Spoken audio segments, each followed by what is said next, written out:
नमस्कार, मी सी ए रोहन रमाकांत पिंगळे. माझ्या सी ए रोहन पिंगळे या यूट्यूब चॅनलवर आपल्या सर्वांचं मनपूर्वक स्वागत. सुप्रभात.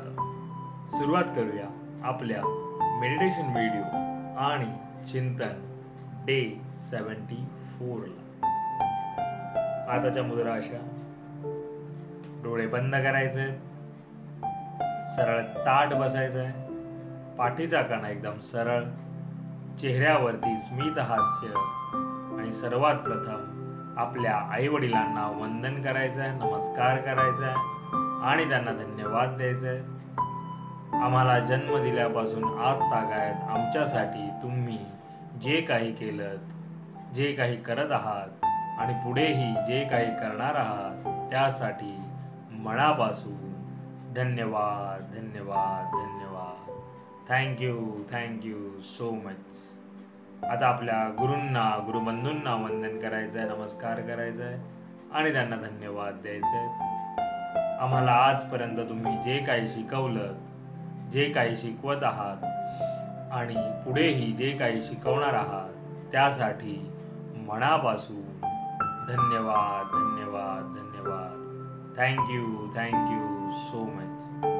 धरणी माता, आकाश, अग्नी, वारा, पाणी आणि निसर्गातील प्रत्येक गोष्टीला मनापासून धन्यवाद धन्यवाद धन्यवाद. Thank you so much.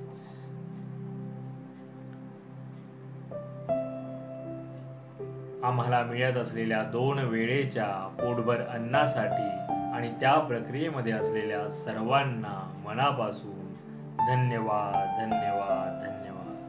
Thank you so much. माझ्यामध्ये सतत सकारात्मक ऊर्जा, सकारात्मक विचार येत आहेत आणि मी ते आकर्षित करीत आहे. जी काही नकारात्मकता आहे ती पूर्णपणे निघून जात आहे. मी खूप आनंदी आहे, खूप सुखी आहे, निरोगी आहे, यशस्वी आहे.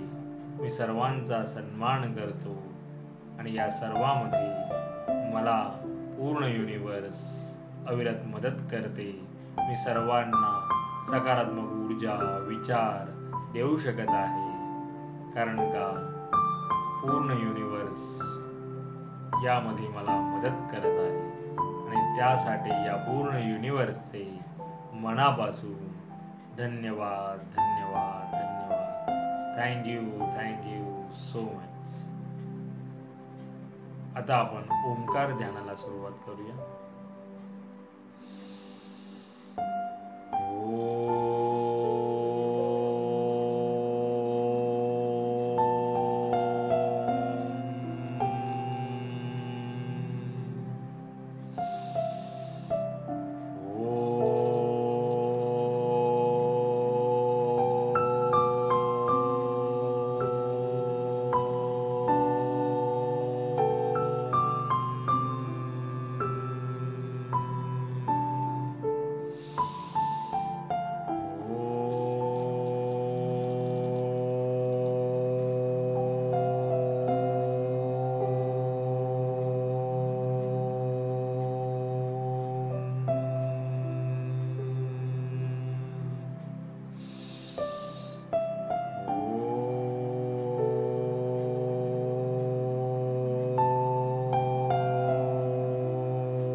आणि आता आपण थोडा वेळ भ्रामरी प्राणायाम करायचा आहे. दोन्ही अंगठ्यांनी कान बंद करून ओंकार ध्यान करायचं आहे.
आता आपण काही मनाचे श्लोक म्हणूया. जय जय रघुवीर समर्थ. गणाधीश दोईश सर्वा गुणांचा, वारंवारं वतो निर्गुणांचा. नमो शारदा मूळ चत्वारवाचा, गमो पंथानंत या राघवाचा.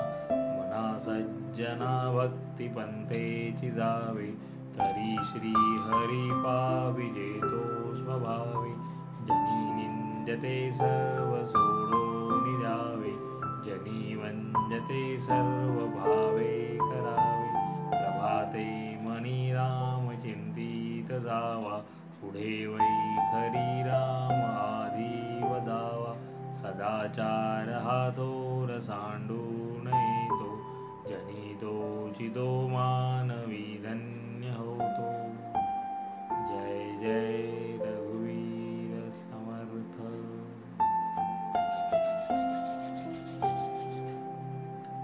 सावकाश डोळे उघडायचे.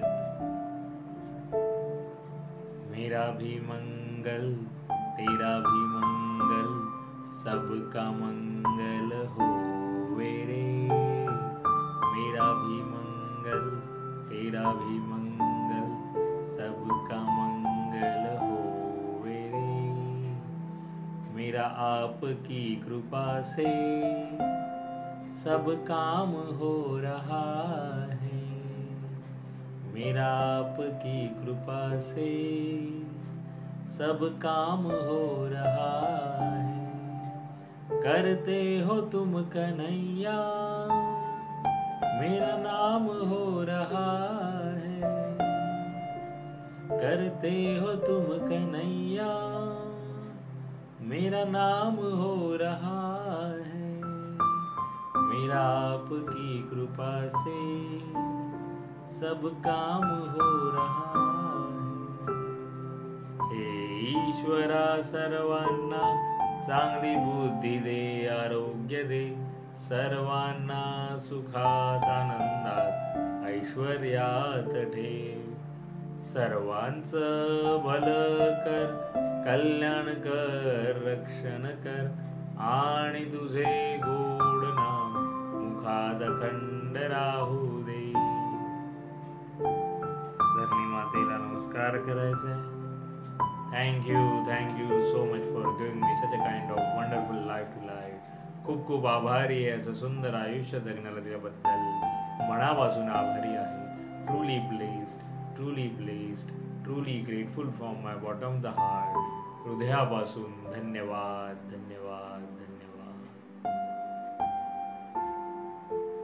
आणि आजचा आपला चिंतनाचा विषय आहे ध्येय ठरवा. येस, तुम्ही तुमच्या आयुष्यामध्ये ध्येय ठरवलं आहे का? काय करायचं आहे तुम्हाला? कुठे जायचं आहे? काय अचीव करायचं आहे? गोल असलाच पाहिजे.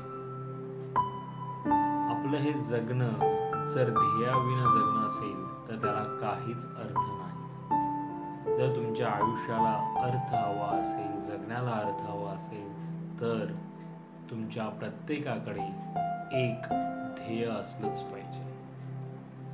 कारण का ध्येयाशिवाय जीवनाला अर्थ नाही. असं तर जगणं बरेच जगत असतात आणि तुम्हाला त्यातलंच एक व्हायचं असेल तर ऑल द बेस्ट. पण जर तुम्हाला त्यातलंच एक व्हायचं नसेल, काहीतरी वेगळं करून घ्यायचं असेल, जन्माचं सार्थक करायचं असेल, ह्या माणसाच्या जन्माचं जर सार्थक करायचं असेल तर आयुष्यात ध्येय ठरवा. आणि ते जर ध्येय जेव्हा तुम्हाला मिळेल तेव्हा तुम्हाला तुमच्या जगण्याचा अर्थ कळून येईल. म्हणून आयुष्यात लहान ते लहान ते मोठ्यात मोठे अशी ध्येय ठरवली गेलीच पाहिजे. म्हणून मी आज हा चिंतनाचा विषय घेतला की तुम्हाला तुमचं ध्येय ठरवायचं आहे. मग ते लहानातलं लहान असो, ते त्याच्यापासून सुरुवात करा, ते मोठ्यातलं मोठं आयुष्यातलं ध्येय. हा, पण श्रीमंत व्हायचं आहे, काय म्हणतात ना, काहीतरी मोठी गाडी घ्यायची आहे, मोठा बंगला घ्यायचा आहे, ह्या अशा गोष्टी ध्येय नाही.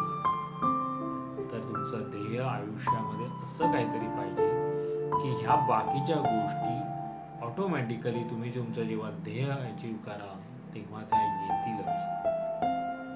ते श्रीमंत होणं, गाडी घेणं ही ध्येय नव्हेत. आयुष्यात तुम्हाला असं काहीतरी करायचं आहे की तुम्हाला पाहून अजून 4 जणांनी त्यांना असं वाटलं पाहिजे की जगलं तर असं जगलं पाहिजे किंवा असं काहीतरी करायला पाहिजे. ते झालं ध्येय. त्याच्यावर चिंतन करा, ध्येय ठरवा आणि ते ध्येय असं असायला हवं की ते गाडी, बंगला, श्रीमंत हे नाही. काहीतरी जगण्याला, आयुष्याला अर्थ मिळेल असं ध्येय ठरवा. पुन्हा भेटू उद्या एका नवीन विषयासोबत. तोपर्यंत नमस्कार.